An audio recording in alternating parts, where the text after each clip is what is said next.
ਅਸੀਂ ਪੰਜਾਬ ਦੇ ਵਿੱਚ ਦੇਖ ਰਹੇ ਹਾਂ ਕਿ ਜਿਹੜਾ ਕਰੋਨਾ ਮਹਾਮਾਰੀ ਦੇ ਦੌਰਾਨ ਕਾਂਗਰਸ ਸਰਕਾਰ ਜਦੋਂ ਕਰੋਨਾ ਦੇ ਵਿੱਚ ਪੂਰਾ ਪੰਜਾਬ ਜਿਹੜਾ ਆ ਤਰਾਹੀਮਾਮ ਕਰ ਰਿਹਾ ਸੀ, ਮਰ ਰਿਹਾ ਸੀ, ਲਾਸ਼ਾਂ ਲਈ ਫੂਕਣ ਲਈ ਬਾਲਣ ਵੀ ਖਤਮ ਹੋ ਰਿਹਾ ਸੀ, ਤਾਂ ਕਰੋਨਾ ਤੋਂ ਬਚਾਉਣ ਦੇ ਲਈ ਜਿਹੜੀ ਵੈਕਸੀਨ ਸੀ, ਕਾਂਗਰਸ ਸਰਕਾਰ ਉਸ ਵੈਕਸੀਨ ਦਾ ਇसी ਕਮਰਿਆਂ 'ਚ ਬੈਠ ਕੇ ਪ੍ਰਾਈਵੇਟ ਹਸਪਤਾਲਾਂ ਦੇ ਨਾਲ ਸੌਦਾ ਕਰ ਰਹੀ ਸੀ, ਜਿਹਦੇ 'ਚ ਅਸੀਂ ਦੇਖਿਆ ਵੀ 400 ਰੁਪਏ ਵਾਲੀ ਵੈਕਸੀਨ ਜਿਹੜੀ ਆ ਉਹ ਕਾਂਗਰਸ ਸਰਕਾਰ ਨੇ 1100 ਦੇ ਲਗਭਗ ਉਹ ਵੇਚੀ 1060 ਰੁਪਏ ਦੀ, ਔਰ ਗਾਹਾਂ ਹਸਪਤਾਲਾਂ ਨੂੰ 3100 ਰੁਪਏ 'ਚ ਵੇਚਣ ਦੀ ਤਾਇਦ ਕੀਤੀ।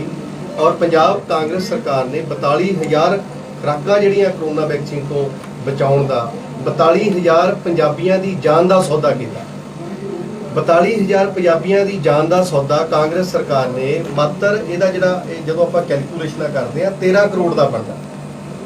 ਔਰ ਇਸੇ ਹੀ ਅੱਜ ਅਸੀਂ ਬੈਠੇ ਮੋਹਾਲੀ ਦੇ ਵਿੱਚ, ਮੋਹਾਲੀ ਦੇ ਜਿਹੜੇ ਮਾਨਯੋਗ MLA ਸਾਹਿਬ ਨੇ, ਇਹੀ ਸਿਹਤ ਮੰਤਰੀ ਨੇ ਮਾਨਯੋਗ ਸ਼੍ਰੀ ਬਲਵੀਰ ਸਿੱਧੂ ਜੀ, ਕਾਂਗਰਸ ਦੇ ਮੁੱਖ ਮੰਤਰੀ ਅਮਰਿੰਦਰ ਸਿੰਘ ਜੀ ਔਰ ਬਲਵੀਰ ਸਿੱਧੂ ਜੀ, ਜਿਨ੍ਹਾਂ ਨੇ 42000 ਪੰਜਾਬੀਆਂ ਦੀ ਜਾਨ ਦਾ ਸੌਦਾ ਕੀਤਾ ਨਿੱਜੀ ਹਸਪਤਾਲਾਂ ਦੇ ਨਾਲ।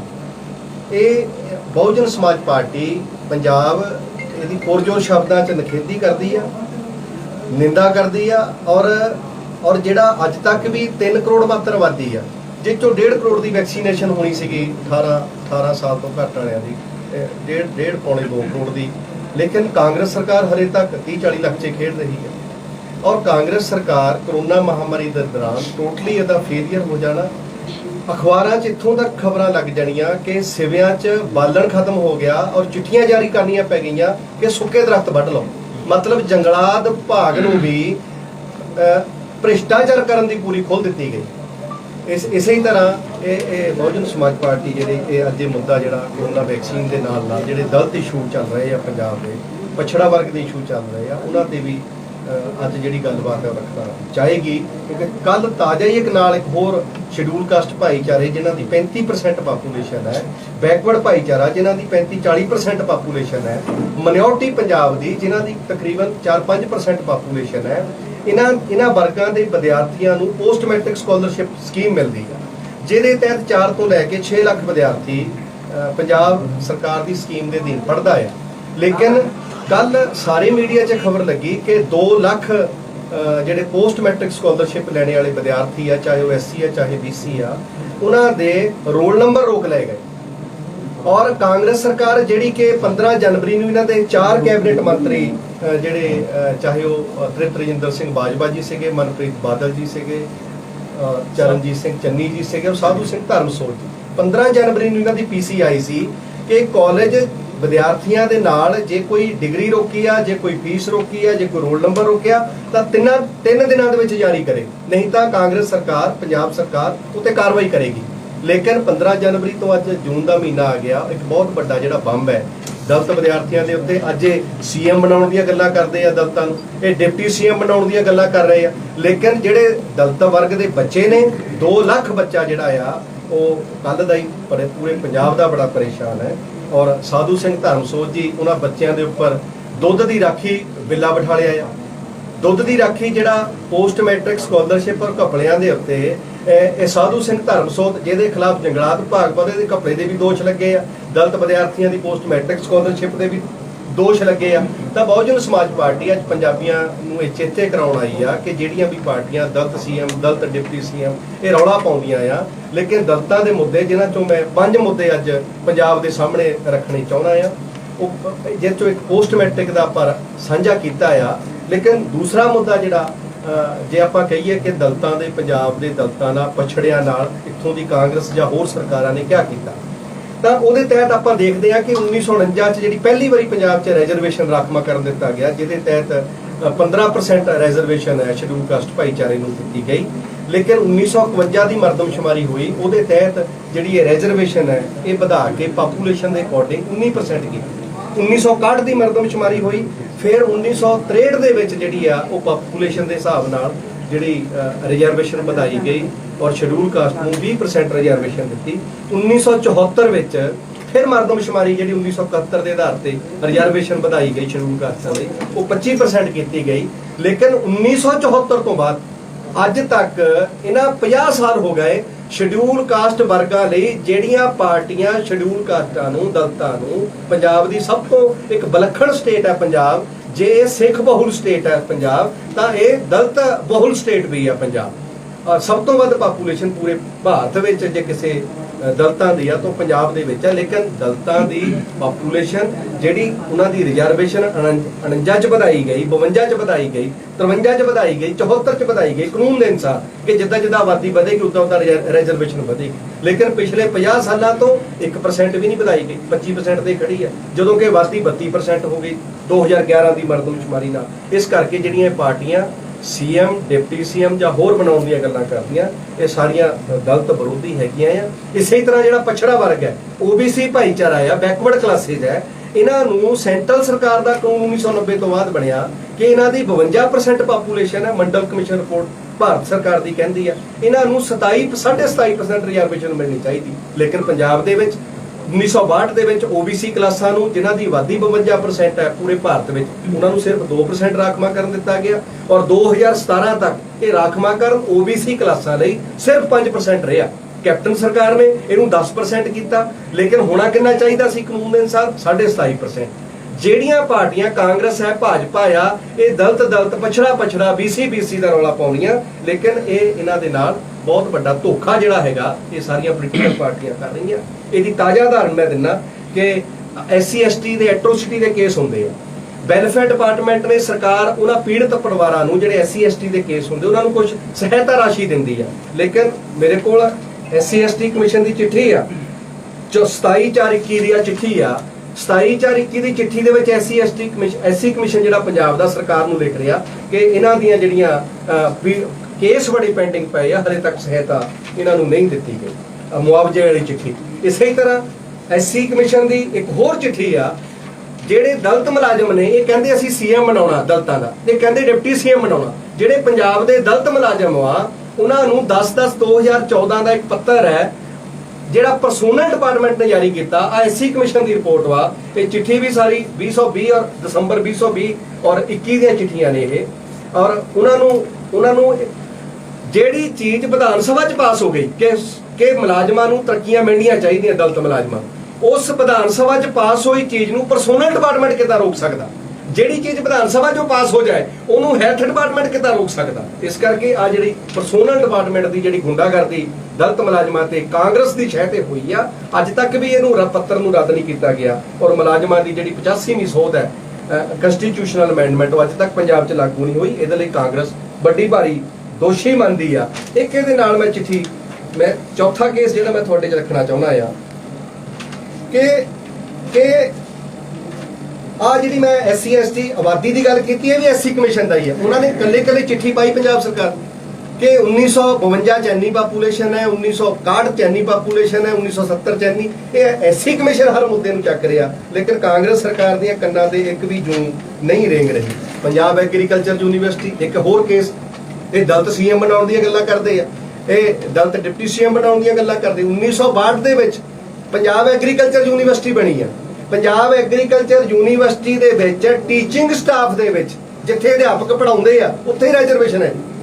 ਜਿਹੜੀ भी संस्था भारत सरकार और स्टेट गवर्नमेंट तो फंडिंग दे नाल चलदी आ वो कानून है कि उत्थे रिजर्वेशन उत्थे जिहड़े सारे दा सारा संविधान लागू हुंदा आ। लेकिन ये PAU दीयां स्टेटमेंट आ 19/20 दी सरकार ਦੀਆਂ चिट्ठियां ये सारियां 2021 ਦੇ केस है ਜਿਹੜੇ ਇਹ ਮੈਂ ਤੁਹਾਡੇ ਵਿੱਚ 18/5/2021 ਦਾ केस है ਜਿਹੜਾ SC ਕਮਿਸ਼ਨ ਨੇ ਪੰਜਾਬ ਸਰਕਾਰ ਨੂੰ ਲਿਖਿਆ। ਲੇਕਿਨ ਸਰਕਾਰ ਇਹ ਕਹਿੰਦੇ ਆ ਵੀ ਅਸੀਂ CM ਬਣਾਉਣਾ, ਅਸੀਂ ਇੱਕ ਦਲਿਤ ਡਿਪਟੀ CM ਲਾਉਣਾ, ਅਸੀਂ ਦਲਿਤਾਂ ਲਈ ਆਹ ਕਰਾਂਗੇ। ਇਹ ਸਾਰੇ ਦਾ ਸਾਰਾ ਜਿਹੜਾ ਬਹੁਜਨ ਸਮਾਜ ਪਾਰਟੀ ਇਹਨਾਂ ਨੂੰ ਅੱਜ ਪੰਜਾਬ ਦੇ ਲੋਕਾਂ ਦੀ ਕਚਹਿਰੀ ਦੇ ਵਿੱਚ ਨੰਗਾ ਕਰ ਰਹੀ ਆ।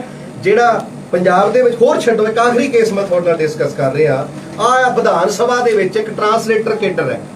पंजाब की विधान सभा के कानून किन लागू करने विधान सभा ने विधान सभा के एक ट्रांसलेटर केडर वा एक उतों का करमजीत सिंह सीनियर ट्रांसलेटर पंजाब विधान सभा च शिकायत करता SC कमीशन नूं कि 12 साल तो मेरी तरक्की नहीं की गई पंजाब सरकार ने और बिना हक बनता सी।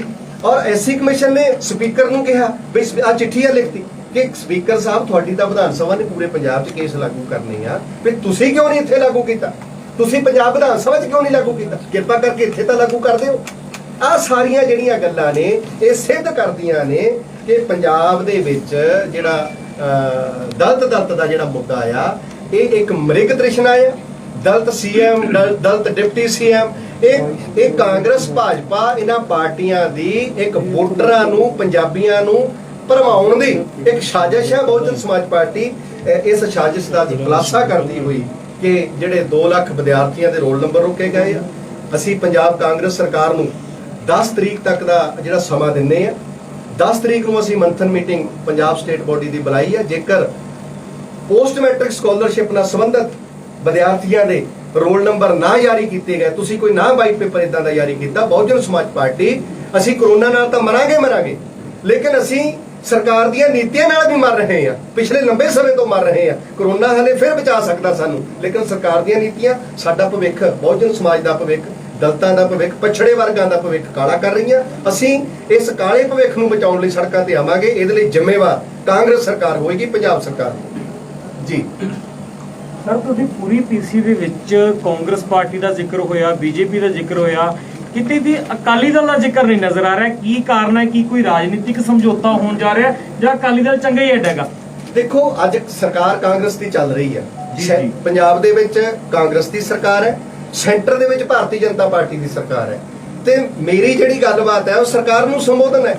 ਜਿਹੜੇ ਸਰਕਾਰ 'ਚ ਹੀ ਹੈ ਨਹੀਂ, ਉਹਨਾਂ ਵਿਚਾਰਿਆਂ ਬਾਰੇ ਕੀ ਗੱਲ ਕਰਾਂਗੇ ਪਾਰਟੀਆਂ। ਸਰ, ਜੇਕਰ ਗੱਲ ਕਰੀਏ ਜਿਹੜੀ ਤੁਸੀਂ 85ਵੀਂ ਸੋਧ ਦੀ ਗੱਲ ਕਰਦੇ ਹੋਗੇ, 85ਵੀਂ ਸੋਧ ਮੇਰੇ ਖਿਆਲ 'ਚ ਸ਼ਾਇਦ ਕੈਪਟਨ ਅਮਰਿੰਦਰ ਸਿੰਘ ਵੱਲੋਂ 2005 ਜਾਂ 2006 ਦੇ ਵਿੱਚ ਕਿਹਾ ਜਾਂਦਾ ਹੈ ਕਿ ਇਸ ਦੇ ਲਈ ਇੱਕ ਸਰਵੇ ਕੀਤਾ ਜਾਵੇ। 10 ਸਾਲ ਅਕਾਲੀ ਦਲ ਦੀ ਸਰਕਾਰ ਰਹਿੰਦੀ ਹੈ, ਅਕਾਲੀ ਦਲ ਨੇ 10 ਸਾਲ ਦੇ ਅੰਦਰ ਉਹ ਸਰਵੇ ਪੂਰਾ ਨਹੀਂ ਕੀਤਾ। 2018-19 ਦੇ ਵਿੱਚ ਆ ਕੇ ਸ਼ਾਇਦ ਇਹ ਸਰਵੇ ਪੂਰਾ ਹੁੰਦਾ ਹੈ। ਕੀ ਲੱਗਦਾ ਨਹੀਂ ਕਿ ਅਕਾਲੀ ਸਰਕਾਰ ਜ਼ਿੰਮੇਵਾਰ ਹੈ, 10 ਸਾਲਾਂ 'ਚ ਕੁਝ ਨਹੀਂ ਕਰ ਸਕੀ? ਜੋ ਦੇਖੋ, ਮੈਂ ਫਿਰ ਬੇਨਤੀ ਕਰਦਾ ਕਿ 2017 ਤੋਂ ਅੱਜ 4.5 ਸਾਲ ਹੋ ਗਏ। ਮੈਂ ਤਾਂ ਸਾਰੀਆਂ ਸਰਕਾਰਾਂ ਨੂੰ ਜ਼ਿੰਮੇਵਾਰ ਕਹਿ ਦਿੱਤਾ, ਛੱਡਣੀ ਵੀ ਕਿਉਂ ਆਪਾਂ ਕੋਈ। ਲੇਕਿਨ ਮੌਜੂਦਾ ਸਰਕਾਰ ਕਿਹਦੀ ਆ? ਇਹਨਾਂ ਨੇ ਆਪਣੇ ਚੋਣ ਮੈਨੀਫੈਸਟੋ 'ਚ ਤਰ੍ਹਾਂ ਦੇ ਵਾਅਦੇ ਕੀਤੇ ਸੀ। ਉਹਨਾਂ 'ਚ ਇੱਕ ਵਾਅਦਾ ਇਹ ਵੀ ਸੀਗਾ ਕਿ ਅਸੀਂ ਦਲਿਤਾਂ ਦੀ ਰਾਖੀ ਕਰਾਂਗੇ। ਜਿਹੜੇ ਦੇਖੋ ਸਭ ਤੋਂ ਡਾਊਨ ਟਰੋਡਡ ਕੌਮ ਲੋਕ ਹੈ ਭਾਰਤ ਦੇ ਵਿੱਚ, ਸੋਸ਼ਲ ਸਟਰਕਚਰ ਦੇ ਵਿੱਚ, ਜਿਨ੍ਹਾਂ ਦੇ ਕੋਲ ਨਾ ਜ਼ਮੀਨਾਂ ਆ, ਨਾ ਪੱਠੇ ਆ, ਨਾ ਸ਼ੈਲਰ ਹੈ, ਨਾ ਪੈਟਰੋਲ ਪੰਪ ਹੈ, ਜਿਨ੍ਹਾਂ ਕੋਲ ਨੌਕਰੀਆਂ ਇੱਕ ਛੋਟਾ ਜਿਹਾ ਸਾਧਨ ਹੈ, ਇਹਨਾਂ ਨੇ ਉਹਨਾਂ ਦਾ ਉਸ ਨਜ਼ਰੀਏ 'ਚ ਵੀ ਭਵਿੱਖ ਕੁਚਲ ਕੇ ਰੱਖ ਦਿੱਤਾ। ਇਸ ਕਰਕੇ ਸਾਡੀ ਲੜਾਈ ਸਰਕਾਰ ਨਾਲ ਹੈ। ਅੱਜ ਜੇ ਸਰਕਾਰ ਇਹ ਪੂਰਾ ਨਹੀਂ ਕਰੇਗੀ, ਇਹਨਾਂ ਲੜਾਂਗੇ। ਜੇ ਕੱਲ ਨੂੰ ਕੋਈ ਹੋਰ ਸਰਕਾਰ ਆਉਂਦੀ, ਉਹ ਇਹਨਾਂ ਮੰਗਾਂ ਨੂੰ ਨਹੀਂ ਪੂਰਾ ਕਰੇਗੀ, ਅਸੀਂ ਉਹਨਾਂ ਨਾਲ ਵੀ ਲੜਾਂਗੇ। ਲੱਗਦਾ ਜੀ ਅਕਾਲੀ ਸਰਕਾਰ ਨੇ ਗਲਤੀਆਂ ਕੀਤੀਆਂ 10 ਸਾਲ ਦੇ ਵਿੱਚ? ਨਹੀਂ, ਆਪਾਂ ਕਾਂਗਰਸ ਦੀਆਂ ਗਲਤੀਆਂ, ਆਪਾਂ ਮੌਜੂਦਾ ਜਿਹੜੀ ਚੱਲ ਰਹੀ ਹੈ, ਮੰਨ ਲਈ ਹੈ ਕਾਂਗਰਸ ਦੀ, ਮੰਨ ਲਓ ਸਕਾਲਰਸ਼ਿਪ ਘਟਾ ਲਾ ਤਾਂ ਅਕਾਲੀ ਸਰਕਾਰ ਸਮੇਂ ਵੀ ਹੋਇਆ ਜੀ। 2015 ਦੇ ਵੀ ਕੇਸ ਨੇ, 2016 ਦੇ ਵੀ ਕੇਸ ਨੇ, ਔਰ ਉਸ ਤੋਂ ਬਾਅਦ 17 ਦੇ ਵਿੱਚ ਆ ਕੇ ਉਸ ਸਮੇਂ ਵੀ ਘੁਟਾਲਾ ਸਾਹਮਣੇ ਆਉਂਦਾ ਜਦੋਂ ਪਵਨ ਕੁਮਾਰ ਟੀਨੂ ਖੁਦ ਮੁੱਦਾ ਚੱਕਦੇ ਜਿਹੜੇ ਉਹਨਾਂ ਦੇ ਐਮਐਲਏ ਸੀ। ਦੇਖੋ, ਜਿਹੜਾ ਪਿਛਲੀਆਂ ਸਰਕਾਰਾਂ ਦੇ ਦੌਰਾਨ ਜਿਹੜੇ ਘਟਾਲੇ ਹੋਏ, ਉਹਨਾਂ ਘਟਾਲਿਆਂ ਨੂੰ ਲੋਕਾਂ ਦੇ ਵਿੱਚ ਨੰਗਾ ਕਰਕੇ ਸਜ਼ਾਵਾਂ ਕਿਉਂ ਦੇਣੀਆਂ ਸੀ ਮੌਜੂਦਾ ਸਰਕਾਰ ਨੇ? ਜੇ ਮੌਜੂਦਾ ਸਰਕਾਰ ਇੱਕ ਅੱਖਰ ਵੀ ਲਿਖ ਨਹੀਂ ਸਕੀ ਪਿਛਲਾ ਕੋਈ ਇਦਾਂ ਦੀਆਂ ਕਮੀਆਂ ਪੇਸ਼ੀਆਂ ਪ੍ਰਤੀ, ਤਾਂ ਇਹਦਾ ਮਤਲਬ ਮੌਜੂਦਾ ਸਰਕਾਰ ਜ਼ਿਆਦਾ ਜ਼ਿੰਮੇਵਾਰ ਹੈ। ਲੱਗਦਾ ਜੀ ਕਾਲੀ ਕਾਂਗਰਸੀ ਮਿਲੇ ਹੋਏ ਨੇ। ਦੇਖੋ, ਕਾਲੀ ਕਾਂਗਰਸੀ ਮਿਲੇ ਹੋਏ, ਇਹ ਤਾਂ ਯੂਨੀਵਰਸਿਟੀਆਂ ਦਾ ਵਿਸ਼ਾ ਖੋਜ ਕਰਨ ਦਾ, ਇਹਨਾਂ ਦਾ ਖੋਜ ਕਰਨ ਦਾ ਵਿਸ਼ਾ ਹੈ ਵੀ ਮਿਲੇ ਹੋਏ ਕਿ ਨਹੀਂ ਮਿਲੇ। ਇਦਾਂ ਦੀਆਂ ਕਸੂਆਂ ਪੰਜਾਬ ਚੱਲਦੀਆਂ ਰਹਿੰਦੀਆਂ। ਲੇਕਿਨ ਬਹੁਜਨ ਸਮਾਜ ਪਾਰਟੀ ਹਰੇਕ ਪਾਰਟੀ ਦੇ ਨਿੱਜੀ ਕਿਸੇ ਦੇ ਮਫਾਦ 'ਚ ਨਹੀਂ ਜਾਣਾ ਚਾਹੁੰਦੀ। ਨੀਤੀਗਤ ਮਾਮਲਿਆਂ ਨਾਲ ਸਾਡੀ ਨੀਤੀਗਤ ਲੜਾਈ ਆ। ਜਿਹੜਾ ਦਲਿਤ ਭਾਈਚਾਰੇ ਦੀ ਨੁਮਾਇੰਦਗੀ ਕਰਦੇ ਹੋ, ਪਿਛਲੇ ਰਿਜ਼ਲਟ ਦੇ ਵਿੱਚ ਵੀ 2017 ਵਿਧਾਨ ਸਭਾ ਚੋਣਾਂ ਦੇ ਰਿਜ਼ਲਟ ਦੇ ਵਿੱਚ ਵੀ ਦਲਿਤ ਭਾਈਚਾਰੇ ਨੇ ਖਾਸਾ ਥੋੜ੍ਹਾ ਵਿਸ਼ਵਾਸ ਜਤਾਇਆ ਨਹੀਂ। ਲੱਗਦਾ ਕਿ ਤੁਸੀਂ ਦਲਿਤ ਭਾਈਚਾਰੇ ਨੂੰ ਇਕੱਠਾ ਨਹੀਂ ਕਰ ਸਕੇ, ਆਪ ਦੇ ਨਾਲ ਨਹੀਂ ਜੋੜ ਸਕੇ। 23 ਸੀਟਾਂ ਤੱਕ ਦੀਆਂ ਕਾਂਗਰਸੀ ਲੈ ਗਈ ਸੀ, ਦਲਿਤ ਵਿਧਾਇਕ ਉਹਨਾਂ ਦੇ ਹੈਗੇ ਆ, ਆਮ ਆਦਮੀ ਪਾਰਟੀ ਵੀ ਲੈ ਗਈ, ਅਕਾਲੀ ਦਲ ਵੀ ਕੁਝ ਲੈ ਗਏ, ਤੁਹਾਡੇ ਹਿੱਸੇ ਕੁਝ ਵੀ ਨਹੀਂ ਪਿਆ। ਦਲਿਤਾਂ ਨੂੰ ਇਕੱਠੇ ਕਰਨ ਦੀ ਨੀਤੀ ਕੀ ਹੈਗੀ ਆ? ਕਿਉਂ ਨਹੀਂ ਇਕੱਠੇ ਕਰ ਪਾ ਰਹੇ ਤੁਸੀਂ? ਦਲਿਤਾਂ ਦੀ ਪਾਰਟੀ ਹੋਣ ਦੇ ਬਾਵਜੂਦ ਵੀ ਇਹ ਕਿਉਂ ਨਹੀਂ ਹੋ ਪਾ ਰਿਹਾ? ਦੇਖੋ, ਪਹਿਲੀ ਗੱਲ ਤਾਂ ਸਾਡੀ ਬਹੁਜਨ ਸਮਾਜ ਪਾਰਟੀ ਆ ਸਾਰੀਆਂ ਜਾਤਾਂ ਸਾਰੇ ਧਰਮਾਂ ਦੀ ਪਾਰਟੀ ਆ। ਅਸੀਂ ਕਿਸੇ ਵਿਸ਼ੇਸ਼ ਜਾਤੀ ਵਿਸ਼ੇਸ਼ ਧਰਮ ਦੀ ਨੁਮਾਇੰਦਗੀ ਨਹੀਂ ਕਰਦੇ। ਅਸੀਂ ਸਾਰੀਆਂ ਜਾਤਾਂ ਸਾਰੇ ਧਰਮਾਂ ਦੀ ਨੁਮਾਇੰਦਗੀ ਕਰਦੇ ਹਾਂ। ਬਹੁਜਨ ਸਮਾਜ ਪਾਰਟੀ ਹੁਣ ਮੇਰੇ ਨਾਲ ਮੇਰੇ ਵਾਈਸ ਪ੍ਰਧਾਨ ਬੈਠੇ ਨੇ, ਸਿੰਗਲ ਪਰਸਨੈਲਿਟੀ ਨੇ, ਸੈਣੀ ਭਾਈਚਾਰੇ ਚੋਂ ਨੇ। ਤੇ ਇਸ ਕਰਕੇ ਸਾਡੇ ਯੂਪੀ ਦੇ ਵਿੱਚ ਦੇਖੋ ਵੀ ਸਾਡੇ ਕੋਲ ਜਿਹੜਾ ਪ੍ਰੈਜ਼ੀਡੈਂਟ ਆ ਉਹ OBC ਕਲਾਸਾਂ ਤੋਂ ਆ, ਔਰ ਕੁਸ਼ਵਾਹਾ ਜੀ ਸਾਡਾ ਰਾਜ ਸਭਾ ਦੇ ਵਿੱਚ ਜਿਹੜਾ ਸਾਡੀ ਨੁਮਾਇੰਦਗੀ ਕਰ ਰਿਹਾ MP ਉਹ ਬ੍ਰਾਹਮਣ ਭਾਈਚਾਰੇ ਤੋਂ ਨੇ। ਜਿਹੜੇ ਸਾਡੇ ਲੋਕ ਸਭਾ 'ਚ ਕਰ ਰਹੇ ਨੇ ਪਾਂਡੇ ਜੀ ਉਹ ਵੀ ਬ੍ਰਾਹਮਣ ਭਾਈਚਾਰੇ ਚੋਂ ਨੇ, ਉਸ ਤੋਂ ਪਹਿਲਾਂ ਮੁਸਲਿਮ ਸੀ। ਕੋਈ ਭਾਈਚਾਰਾ ਵੀ ਤੁਹਾਡੇ ਨਾਲ ਸਾਰੀਆਂ ਜਾਤਾਂ ਸਾਰੇ ਧਰਮਾਂ ਦੀ ਪਾਰਟੀ ਆ।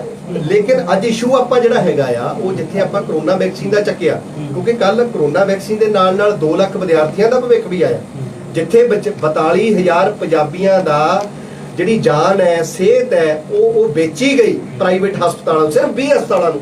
ਇਟ ਮੀਨ ਇਹਨਾਂ ਦੇ ਸਿਲੈਕਟਡ ਹਸਪੀਟਲ ਸੀ। ਇਹਦੇ ਚੋਂ ਤੁਸੀਂ ਕੀ ਕਰਨ ਜਾ ਰਹੇ ਹੋ ਜੀ? ਜਿਹੜਾ ਵੈਕਸੀਨੇਸ਼ਨ ਜਿਹੜੀ ਵੇਚੀ ਗਈ ਆ, ਤੁਸੀਂ ਕੋਈ ਮੈਮੋਰੈਂਡਮ ਦੇਣ ਜਾ ਰਹੇ ਹੋ ਰਾਜਪਾਲ ਨੂੰ ਜਾਂ ਮੁੱਖ ਮੰਤਰੀ ਨੂੰ ਦੇਣ ਜਾ ਰਹੇ ਹੋ ਜਾਂ ਪੰਜਾਬ ਪੱਧਰ ਤੇ ਕੋਈ ਪ੍ਰੋਗਰਾਮ ਨਹੀਂ ਦੇਖਦੇ, ਕੋਰਟ ਦੇ ਵਿੱਚ ਜਾ ਰਹੇ ਹੋ ਜਾਂ ਕੋਈ ਘਰਾਓ ਕਰੋਗੇ, ਕੀ ਕਰੋਗੇ? ਇਸ ਸੰਬੰਧ ਦੇ ਵਿੱਚ ਇਹਨਾਂ ਸਾਰੇ ਮੁੱਦਿਆਂ ਤੇ ਸਰਕਾਰ ਨੂੰ ਘੇਰਨ ਲਈ 10 ਤਰੀਕ ਨੂੰ ਅਸੀਂ ਆਪਣੀ ਸਟੇਟ ਬੋਡੀ ਦੀ ਮੰਥਨ ਮੀਟਿੰਗ ਬੁਲਾਈ ਆ, ਔਰ ਅਸੀਂ ਬਕਾਇਦਾ ਜਿਹੜਾ ਪ੍ਰੋਗਰਾਮ, ਜਿੱਦਾਂ ਪਿਛਲੇ ਦਿਨਾਂ 'ਚ ਸਾਧੂ ਸਿੰਘ ਧਰਮਸੋਤ ਜੀ ਨੇ ਡਾਕਾ ਮਾਰਿਆ ਸੀ ਸਕਾਲਰਸ਼ਿਪ ਦੇ ਉੱਤੇ, ਔਰ ਅਸੀਂ ਪੂਰੇ ਪੰਜਾਬ 'ਚ 13 ਵੱਡੇ ਪ੍ਰੋਗਰਾਮ, ਵੱਡੇ ਐਜੀਟੇਸ਼ਨ 13 ਲੋਕ ਸਭਾ 'ਚ ਕੱਢੇ ਸੀ, ਔਰ ਉਸ ਤੋਂ ਬਾਅਦ ਅਸੀਂ ਇੱਕ ਵੱਡੀ ਰੈਲੀ ਰੋਪੜ ਦੇ ਵਿੱਚ ਕੀਤੀ ਸਟੇਟ ਪੱਧਰੀ, ਔਰ ਉਸ ਤੋਂ ਬਾਅਦ ਇਹ ਕਰੋਨਾ ਦੀਆਂ ਹਦਾਇਤਾਂ ਦੁੱਤਾਂ ਆ ਗਈਆਂ ਤੇ ਕਰਕੇ ਉਹ ਕੰਮ ਰੁਕ ਗਿਆ। ਲੇਕਿਨ ਹੁਣ ਅਸੀਂ ਫਿਰ ਮੰਥਨ ਮੀਟਿੰਗ ਕਰਕੇ ਇਹਦੇ 'ਚ ਬਕਾਇਦਾ ਐਜੀਟੇਸ਼ਨ ਮੰਤਰੀਆਂ ਦੇ ਕਮਰਿਆਂ ਦੇ ਇਲਜ਼ਾਮ ਇਲੈਕਸ਼ਨ ਆਉਣ ਵਾਲੇ ਆ ਜੀ, ਇਲੈਕਸ਼ਨ ਨੂੰ ਲੈ ਕੇ ਕੋਈ ਤਿਆਰੀ ਨੂੰ ਕੀ ਲੱਗਦਾ ਕਿ ਜਿਹੜੇ ਇਦਾਂ ਦੇ ਕੋਈ ਐਜੀਟੇਸ਼ਨ ਤੁਸੀਂ ਕਰਦੇ ਹੋ ਜਾਂ ਸਰਕਾਰ ਤੇ ਜਿਹੜੇ ਕਪੜੇ ਸਾਹਮਣੇ ਆਉਂਦੇ ਆ ਉਹਨਾਂ ਦਾ ਕੋਈ ਟੁਕਮਾ ਹੱਲ ਜਾਂ ਕਿਸੇ ਨੂੰ ਸਜ਼ਾ ਕਿਉਂ ਨਹੀਂ ਹੁੰਦੀ, ਕਿਉਂ ਨਹੀਂ? ਉੱਥੇ ਜਿਹੜਾ ਆ, ਉੱਥੇ ਇਹ ਮਾਨਯੋਗ ਸਾਥੀ ਜੀ ਪਿੱਛੇ ਗੱਲ ਕਰਦੇ ਸੀ ਵੀ ਕਿ ਆਏ ਪਾਰਟੀਆਂ ਮਿਲੀਆਂ ਹੋਈਆਂ ਆ, ਤਾਂ ਜਦੋਂ ਜੇ ਲਾਲੂ ਪ੍ਰਸਾਦ ਯਾਦਵ ਜੀ ਦੇ ਘਪਲੇ ਪਿਛਲੇ 15 ਸਾਲਾਂ ਬਾਅਦ ਨਿਕਲ ਸਕਦੇ ਆ, ਕੋਲ ਚਟਾਲਿਆਂ ਦਾ ਪਰਿਵਾਰ ਹੈ ਹਰਿਆਣੇ 'ਚ, ਉਹਨਾਂ ਦੇ ਘਪਲੇ ਹਰ ਚੀਜ਼ ਦੇ ਨਿਕਲ ਸਕਦੇ ਆ। ਪਿੱਛੇ ਉਹ ਬੀਬੀ ਸਾਡੇ ਵਿੱਚ ਨਹੀਂ ਆ ਜੈ ਲਲਿਤਾ ਜੀ ਜਾਂ ਉਹਨਾਂ ਦੇ ਕਰੁਣਾਨਿਧੀ ਜੀ, ਲੇਕਿਨ ਉਹ ਸਾਰੇ ਆ, ਉਹਨਾਂ ਨੂੰ ਫੇਸ ਕਰਨੀ ਪਏ ਜਿੱਥੇ ਵੀ ਕਿਤੇ ਪ੍ਰੋਬਲਮ ਇਦਾਂ ਦੇ ਘਪਲੇ ਆਉਂਦੇ। ਜਦੋਂ ਵੀ ਕੱਲ ਨੂੰ ਪੰਜਾਬ ਦੇ ਵਿੱਚ ਇਮਾਨਦਾਰ ਸਰਕਾਰ ਆਏਗੀ ਤਾਂ ਇਹ ਸਾਰੇ ਕੱਪੜੇ ਨਿਕਲਣਗੇ। ਸਰ ਇੱਕ ਚੀਜ਼ ਹੋਰ ਜੀ, ਜਿਹੜੇ ਸੰਗਠਨਾਂ ਨੂੰ ਤੁਸੀਂ ਹੁਣ ਗੱਲ ਕਰ ਰਹੇ ਹੋ ਦਲਿਤਾਂ ਦੀ, ਉਹਨਾਂ ਦਾ ਕੋਈ ਤੁਹਾਨੂੰ ਲੀਡ ਕਰ ਰਿਹਾ, ਨਾਲ ਕੋਈ ਚੱਲ ਰਿਹਾ ਤੁਹਾਡੇ ਕੋਈ ਸੰਗਠਨ? ਤੁਸੀਂ ਇਕੱਲੇ ਫਾਈਟ ਕਰ ਰਹੇ ਹੋ ਇਲੈਕਸ਼ਨਸ ਕਰਕੇ, ਚਲੋ ਹੋ ਰਿਹਾ ਕਿ ਆਪਾਂ ਉਹਨਾਂ ਦੇ ਇਲਜ਼ਾਮ ਲਾ ਰਹੇ ਹਾਂ, ਲੇਕਿਨ ਕੋਈ ਇਹੋ ਜਿਹਾ ਪਰਸਨੈਲਿਟੀ ਤੁਹਾਡੇ ਨਾਲ ਹੈਗੀ ਜਿਹੜੀ ਉਹਨਾਂ ਨੂੰ ਲੀਡ ਕਰੇਗੀ ਨਾਲ? ਕਿਹਨਾਂ ਨੂੰ? ਸਰ ਦਲਿਤਾਂ ਜਿਨ੍ਹਾਂ ਦੀ ਤੁਸੀਂ ਗੱਲ ਕਰ ਰਹੇ ਹੋ, ਜਿਨ੍ਹਾਂ ਜਸਵੀਰ ਸਿੰਘ ਜਿਹੜੇ ਗੜੀ ਆ, ਇਹ ਤਾਂ ਖੁਦ ਦਲਿਤ ਪਰਿਵਾਰ ਦੇ ਵਿੱਚੋਂ ਆ। ਸਟੇਟ ਦੇ ਸੈਕਟਰੀ ਸਾਹਿਬ ਬੈਠੇ ਨੇ ਖੁਦ ਦਲਿਤ ਪਰਿਵਾਰ ਚੋਂ ਆ, ਖੁਦ ਰਾਜਾ ਜੀ ਬੈਠੇ ਨੇ ਖੁਦ ਦਲਿਤ ਪਰਿਵਾਰ ਚੋਂ ਆ। ਇਹ ਬੈਕਵਰਡ ਭਾਈਚਾਰੇ ਚੋਂ, OBC ਭਾਈਚਾਰੇ ਚੋਂ ਬੈਠੇ ਨੇ। ਸਰ ਬਾਈ ਦਾ ਇਲੈਕਸ਼ਨ BSP ਇਕੱਲੇ ਲੜਨ ਜਾ ਰਹੀ ਹੈ ਜਾਂ ਕਿਸੇ ਵੱਡੀ ਪਾਰਟੀ ਦੇ ਨਾਲ ਅਲਾਈਅੰਸ ਕਰਨ ਦੀ ਗੱਲਬਾਤ ਚੱਲ ਰਹੀ ਹੋਵੇ? ਦੇਖੋ, ਬਹੁਜਨ ਸਮਾਜ ਪਾਰਟੀ ਕਿਉਂਕਿ ਪਿਛਲੇ 1997 ਤੋਂ ਬਾਅਦ ਕੋਈ ਖਾਤਾ ਜਿਹੜਾ ਪੰਜਾਬ 'ਚ ਨਹੀਂ ਖੋਲ ਪਾਇਆ। ਅਸੀਂ ਸਾਰੇ ਇਲੈਕਸ਼ਨ ਪਿਛਲੇ 25 ਸਾਲ ਜਿਹੜੇ ਆ, ਜਿੱਦਾਂ ਸਾਥੀ ਜੀ ਗੱਲ ਕਰਦੇ ਸੀ ਵੀ ਆਪਾਂ ਖਾਤਾ ਨਹੀਂ ਖੋਲ ਸਕੇ ਕਿਉਂਕਿ ਅਸੀਂ ਕਮਜ਼ੋਰ ਨਹੀਂ ਸੀਗੇ, ਸਾਡੀ ਪਾਰਟੀ ਕਮਜ਼ੋਰ ਨਹੀਂ ਸੀਗੀ, ਸਾਡਾ ਕੇਡਰ ਕਮਜ਼ੋਰ ਨਹੀਂ ਸੀਗਾ। ਕਦੇ ਸੁਣਿਆ ਕਿ 25 ਸਾਲ ਕਿਸੇ ਪਾਰਟੀ ਨੇ ਖਾਤਾ ਨਾ ਖੋਲਿਆ ਹੋਵੇ? ਅੱਜ ਵੀ ਪੰਜਾਬ ਦੀ ਰਾਜਨੀਤੀ ਦੇ ਸੈਂਟਰ ਧੁਰੇ 'ਚ ਬੈਠੀ ਹੈ 25 ਸਾਲ, ਔਰ ਜਿਹੜੇ ਗਰੀਬ ਮਜ਼ਦੂਰ, ਮਤਲਬ ਛੋਟੇ ਮਜ਼ਦੂਰ ਲੋਕ ਅਸੀਂ ਇਹ ਪਾਰਟੀ ਨੂੰ ਚਲਾ ਰਹੇ ਹਾਂ। ਸਾਡੇ ਕਿਸੇ ਵੀ ਤੁਸੀਂ ਲੀਡਰ ਦਾ ਚੈੱਕ ਕਰੋ ਰਿਕਾਰਡ, ਕੋਈ ਵੀ ਬਿਜ਼ਨਸਮੈਨ ਨਹੀਂ ਹੈਗਾ, ਕੋਈ ਵੀ ਬਿਜ਼ਨਸਮੈਨ ਨਹੀਂ। ਔਰ ਇਹ ਮੰਨ ਕੇ ਚਲੋ ਸਵੇਰ ਨੂੰ 3000 ਦਾ ਤੇਲ ਪਾਉਣ ਦੇ ਵੀ ਸੰਦੇ ਹੁੰਦੇ ਆ, ਲੇਕਿਨ 25 ਸਾਲਾਂ ਬਾਅਦ ਸਾਡੀ ਪਾਰਟੀ ਫਿਰ ਵੀ ਖੜੀ ਆ, ਫਿਰ ਵੀ ਜਿਉਂਦੀ ਆ। ਔਰ ਇਹਦਾ ਇੱਕੋ ਹੀ ਇੱਕ ਕਾਰਨ ਹੈ ਕਿ ਭੈਣ ਕੁਮਾਰੀ ਮਾਇਆਵਤੀ ਜੀ ਔਰ ਸਾਬਕਾ ਸ਼੍ਰੀਰਾਮ ਜਿਹੜੇ ਇੱਕ ਕੇਡਰ ਬੇਸਡ ਪਾਰਟੀ ਡਿਵੈਲਪ ਕੀਤੀ, ਔਰ ਜਿਹੜਾ ਸਾਨੂੰ 25 ਸਾਲ ਹਰਾਇਆ ਗਿਆ। ਸਾਡੇ ਸਾਹਮਣੇ ਗੱਠਜੋੜ ਹੁੰਦੇ ਸੀ, ਕਦੀ ਕਾਂਗਰਸ ਔਰ ਕਮਿਊਨਿਸਟ ਗੱਠਜੋੜ ਬਣ ਕੇ ਆ ਜਾਏ, ਕਦੀ ਅਕਾਲੀ ਔਰ ਭਾਜਪਾ ਦਾ ਗੱਠਜੋੜ ਰਿਹਾ। ਆਮ ਆਦਮੀ ਪਾਰਟੀ ਵੀ 17 ਦੇ ਵਿੱਚ ਛੋਟੀਆਂ ਪਾਰਟੀਆਂ, ਛੋਟੇ ਚਿਹਰਿਆਂ ਨਾਲ ਗੱਠਜੋੜ ਕਰਕੇ ਬੂਮ ਬਣਾ ਕੇ ਆਈ ਸੀ, ਚਾਹੇ ਉਹ ਲੋਕ ਇਨਸਾਫ ਪਾਰਟੀ ਆ, ਚਾਹੇ ਕੋਈ ਹੋਰ ਛੋਟੇ ਮੋਟੀਆਂ NGOs ਟਾਈਪ ਨੇ। ਲੇਕਿਨ ਜਿਹੜਾ 2022 ਆ ਰਿਹਾ, ਇਹਦੇ ਵਿੱਚ ਸਾਰੀਆਂ ਪਾਰਟੀਆਂ ਅੱਜ ਦੇ ਦਿਨ ਕੱਲੀਆਂ ਆ। ਜਿਹੜੀ ਰਹੀ ਗਠਬੰਧਨ ਗੱਠਜੋੜ ਦੀ ਗੱਲ, ਕਿਉਂਕਿ ਬਹੁਜਨ ਸਮਾਜ ਪਾਰਟੀ ਰਾਸ਼ਟਰੀ ਪਾਰਟੀ ਆ, ਭੈਣ ਕੁਮਾਰੀ ਮਾਇਆਵਤੀ ਜੀ ਇਹਦੇ ਰਾਸ਼ਟਰੀ ਨੇਤਾ ਨੇ, ਪ੍ਰਧਾਨ ਨੇ। ਇਹਦਾ ਫੈਸਲਾ ਭੈਣ ਕੁਮਾਰੀ ਮਾਇਆਵਤੀ ਜੀ ਕਰਨਗੇ ਕਿ ਉਹ ਇਕੱਲੇ ਲੜਨਾ ਆ ਜਾਂ ਗਠਬੰਧਨ 'ਚ ਲੜਨਾ ਆ। ਲੇਕਿਨ ਮੈਨੂੰ ਇਦਾਂ ਲੱਗਦਾ ਆ, ਜੋ ਮੇਰੇ ਕੋਲ ਖਬਰ ਹੈਗੀ ਆ, ਕਿ ਗੱਠਜੋੜ ਦੇ ਲਈ 2-4 ਗੇੜ ਦੀ ਜਿਹੜੀ ਗੱਲਬਾਤ ਹੈ, ਮੈਨੂੰ ਇਦਾਂ ਲੱਗਦਾ ਆ ਸ਼ਾਇਦ ਅਕਾਲੀ ਦਲ ਨਾਲ ਹੋਈ ਹਾਈ ਕਮਾਂਡ ਦੀ ਹਾਈ ਲੈਵਲ ਤੇ। ਲੇਕਿਨ ਮੇਰੇ ਉਹ ਧਿਆਨ 'ਚ ਜਿਹੜਾ ਹਾਲੇ ਮਾਮਲਾ ਪੂਰੀ ਤਰ੍ਹਾਂ ਜਿਹਨੂੰ ਮੈਂ ਸਪਸ਼ਟ ਤੌਰ ਤੇ ਕਹਾਂ ਇਦਾਂ। ਗੜੀ ਜੀ, ਤੁਹਾਡੇ ਵਿਚਾਰ ਜਾਨਣਾ ਚਾਹੀਏ ਕਿ ਲੱਗਦਾ ਹੈ ਕਿ ਅਕਾਲੀ ਦਲ ਨਾਲ BSP ਨੂੰ ਗੱਠਜੋੜ ਕਰਨਾ ਚਾਹੀਦਾ ਹੈ? ਤੁਹਾਡੇ ਪੰਜਾਬ ਯੂਨਿਟ ਦੇ ਕੀ ਵਿਚਾਰ ਨੇ, ਕਿਉਂਕਿ ਪੰਜਾਬ ਦੇ ਪ੍ਰਧਾਨ ਹੋ ਤੁਸੀਂ? ਪੰਜਾਬ ਦੇ ਉਹੀ ਵਿਚਾਰ ਨੇ ਜੋ ਰਾਸ਼ਟਰੀ ਨੇਤਾ ਭੈਣ ਕੁਮਾਰੀ ਮਾਇਆਵਤੀ ਜੀ ਦੇ ਵਿਚਾਰ ਹੋਣਗੇ। ਕੋਈ ਵੀ ਸਟੇਟ ਆਪਣੇ ਖੁਦ ਦੇ ਵਿਚਾਰ ਨੈਸ਼ਨਲ ਪਾਰਟੀਆਂ ਦੇ ਵਿੱਚ ਉਸ ਤਰੀਕੇ ਤਾਂ ਕਿ ਦੂਜੀ ਪਾਰਟੀਆਂ ਵਾਂਗੂ BSP ਦੇ ਵਿੱਚ ਵੀ ਜਿਹੜੀ ਸੈਂਟਰਲਾਈਜ਼ ਪਾਲਿਸੀ ਚੱਲ ਰਹੀ ਹੈ ਕਿ ਜਿਹੜੀ ਉੱਤੋਂ ਆਰਡਰ ਆ ਗਏ ਉਹੀ ਆਰਡਰ ਥੱਲੇ ਫੋਲੋ ਕਰਨੇ ਪੈਣਗੇ, ਜਾਂ ਕੋਈ ਆਪਣੇ ਵਿੱਚ ਨਿਰੰਤਰਤਾ ਜਾਂ ਆਪਾਂ ਕਹ ਲਈਏ ਆਜ਼ਾਦੀ ਪੰਜਾਬ ਯੂਨਿਟ ਦੇ ਕੋਲੇ ਹੈ ਕਿ ਅਸੀਂ ਵੀ ਆਪਣੇ ਫੈਸਲੇ ਕੁਝ ਸੈਂਟਰ ਨੂੰ ਦੱਸ ਸਕਦੇ ਹਾਂ? ਤੁਹਾਡੇ ਸਾਹਮਣੇ ਜਿੰਨੇ ਵੀ ਇਦਾਂ ਦੇ ਚਿਹਰੇ ਉੱਠੇ, ਪਹਿਲੀ ਗੱਲ ਤਾਂ ਇਹ ਮੰਨੋ ਕਿ ਬਹੁਜਨ ਸਮਾਜ ਪਾਰਟੀ ਇੱਕ ਪੰਜਾਬੀ ਨੇ ਬਣਾਈ, ਪੰਜਾਬ ਦੇ ਇੱਕ ਪੰਜਾਬ ਤੋਂ ਸ਼ੁਰੂ ਰਹਿਬਰ ਨੇ ਬਣਾਈ, ਸਾਹਿਬ ਕਾਂਸ਼ੀ ਰਾਮ ਜੀ ਨੇ ਕਾਂਸ਼ੀ ਰਾਮ ਬਣਾਈ। ਜੀ। ਬਹੁਜਨ ਸਮਾਜ ਪਾਰਟੀ ਪੰਜਾਬ ਦੀ ਲੋਕਾਂ ਦੀ ਬਣਾਈ ਹੋਈ ਪਾਰਟੀ ਹੈ। ਔਰ ਅੱਜ ਕਿਉਂਕਿ ਰਾਸ਼ਟਰੀ ਪਾਰਟੀ ਹੈ, ਕਿਸੇ ਵੀ ਸਟੇਟ ਤੋਂ ਜਿਹੜਾ ਕੋਈ ਵੀ ਲੀਡਰ ਬਣ ਸਕਦਾ ਆ, ਤਾਂ ਭੈਣ ਕੁਮਾਰੀ ਮਾਇਆਵਤੀ ਜੀ ਸਾਹਿਬ ਕਾਂਸ਼ੀ ਰਾਮ ਜੀ ਦੇ ਆਸ਼ੀਰਵਾਦ ਨਾਲ ਇਸ ਪਾਰਟੀ ਦੀ ਅਗਵਾਈ ਕਰਦਾ ਹੈ। ਔਰ ਹਰ ਨੈਸ਼ਨਲ ਪਾਰਟੀ ਦੇ ਵਿੱਚ ਜਦੋਂ ਵੀ ਕੋਈ ਫੈਸਲਾ ਹੁੰਦਾ ਆ, ਉਹਦਾ ਨੈਸ਼ਨਲ ਲੈਵਲ ਤੇ ਜ਼ਰੂਰ ਵਿਚਾਰਿਆ ਜਾਂਦਾ। ਜਿਹੜੀ ਗੱਲ ਪੰਜਾਬ ਦੀ ਆਜ਼ਾਦੀ, ਪੰਜਾਬ ਦੇ ਲੋਕਾਂ ਦੀ ਪਾਰਟੀ, ਇਹ ਮ੍ਰਿਗ ਤ੍ਰਿਸ਼ਨਾ ਦੇ ਵਿੱਚ ਕਈ ਚਿਹਰੇ ਪਿਛਲੇ 10-15 ਸਾਲਾਂ 'ਚ ਆਪਾਂ ਦੇਖੇ। ਪੀਪੀਪੀ ਵਾਲਾ ਮਨਪ੍ਰੀਤ ਬਾਦਲ ਜੀ ਆਏ, ਗਲੇ ਦੇ ਵਿੱਚ ਮਿੱਟੀ ਖਟਕੜ ਕਲਾਂ ਸ਼ਹੀਦਾਂ ਦੀ ਧਰਤੀ ਦੀ ਲਟਕਾ ਕੇ ਬੜਬੜੀਆਂ ਰੈਲੀਆਂ ਕਰਦਾ ਸੀ, ਜਿਵੇਂ ਸ਼ਹੀਦਾਂ ਦੀ ਸਹੁੰ ਖਾਨਾ, ਇਨਕਲਾਬ ਜਿੰਦਾਬਾਦ। ਕਿੱਥੇ ਅੱਜ ਉਹ? ਆ ਪਿਛੇ ਪਰਸੋਂ ਇਹ ਤਾਜ਼ਾ ਇੱਕ ਹੋਰ ਘੜਾ ਫੁੱਟਿਆ, ਜਿਹੜਾ ਕਹਿੰਦਾ ਹੁੰਦਾ ਸੀ ਮੈਂ ਕੈਮਰੇ ਵੱਲ ਦੇਖ ਕੇ ਗੱਲ ਕਰ ਰਿਹਾ, ਮੈਂ ਅੱਖ ਚੱਕ ਪਾ ਕੇ ਗੱਲ ਕਰ ਰਿਹਾ।